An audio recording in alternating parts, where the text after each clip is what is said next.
Realize you're not in control of life. And just chill out. Stop trying to control everything. SubhanAllah. So this is one of the last things on my final section to share with you, this discussion. And that is, I mean personally, even though there's more elaborate descriptions and divisions made by scholars, classical scholars, of sadness, I would like to describe or divide, generally speaking, the emotion of sadness into three categories. There's sadness that you brought upon yourself as a result of something you've done. It's your fault, and you know that. That's sadness you brought upon yourself. Then there's sadness brought upon you by others. Something they said, something they did, something, something they, somehow they had an effect on you, and that brought sadness upon you. And the third circumstance of sadness is a sadness that's a result of a circumstance. You can't even blame a person. It could be something like a car accident. It could be like an earthquake. It could be anything. It could be a sickness. It could be whatever. And these kinds of, so there are these three circumstances.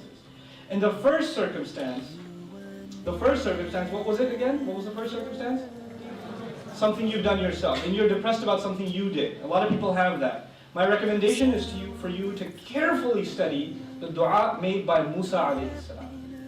And you'll notice, as I talk, you'll notice that I keep trying to illustrate to you, the subject of my talk was the Qur'an's remedy for sadness. There's not one, there are thousands of remedies in the Qur'an for sadness, but I keep alluding to the fact that every time I get close to talking about a solution, what comes up? Dua. Every time I start talking about a solution, what comes up again? Dua comes up. Adam alayhi salam was sad, what did Allah give him? Allah gave him a dua. You have Ilyas alayhi salam, really just in a state of depression, sadness, and he says, I will only complain to Allah Azza wa Jalla. Right? So you have these prophetic situations and they all turn into du'as. Now this du'a is which prophet? When you made a mistake yourself? Musa alayhi salam. I'm sure you've done some pretty bad things, but I'm pretty sure you didn't punch a guy and he died. Right? Don't raise your hand, please. There's police here, just relax, okay? They're not here, you don't have to check. Okay. So, Musa alayhi salam has done this really bad mistake. And he's, now those kinds of mistakes can haunt you for life. Soldiers come back from the battlefield having killed innocent people and they end up committing suicide. Really, they're broken psychologically because of the atrocities they have committed. They relive those moments over and over again. When you've done something wrong, you are one of the victims. You're not just the criminal, Allah makes you suffer internally for that. You pay the price. But even if it was an honest mistake, in the case of Musa alayhi salam, he is that guilt of taking another life. It's not something easy to swallow, it doesn't leave you alone. But Allah gave him, inspired him with this beautiful dua. رَبِّ إِنِّي لِمَا أَنزَلْتَ إِلَيَّ مِنْ خَيْرٍ فَقِيرٍ. That is actually the key to moving on with life. If you've made a mistake and you don't know how to move on with life, learn from the dua of Musa alayhi salam. Master, no doubt about it, me, whatever good you send my way, I am desperately in need. My back is broken, I am not capable. Whatever good you send my way, I can use it. Let me explain what we mean by good here. Good means two things. Ya Allah, give me good opportunities in life.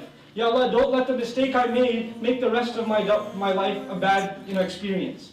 Don't give me sadness after sadness after sadness. Give me positive experiences and good opportunities in life. By the way, right after that dua, Musa alayhi salam got a job in the next ayah. Right, he made that dua, next ayah he got hired. And married. One ayah. It's pretty awesome. And that next ayah starts with a fa, which means therefore. Therefore, the girl came, called him to the dad, he told the story, she said, I'd like to, let's hire him, and the whole thing worked out. But all as a result of his dua. What we're learning that because that little fa in the ayah in Surah Al-Qasas is that du'as can have a serious impact on the rest of your life. Where am I going to find a job? I'm homeless, I'm a fugitive from the law, I ran away from Egypt, I don't even know my way around here, I'm just sitting by a puddle of water. I don't even, my shoes are torn up, my clothes are beat up, I'm sitting under a tree, I don't even know if this tree belongs to someone that kicks me out of here. Next thing, Ya Allah, send some good my way, boom, got a job, married a girl, moved in, 8-year visa, set. Everything, set. 8-year hijab, really, study the ayat, he got an 8-year visa to live in Madian. Housing, everything paid, covered. It was sweet. And what a job interview. It's a side note, but what a job interview. He goes to the girl's father and he says, I killed someone, I ran away from there, I'm homeless right now.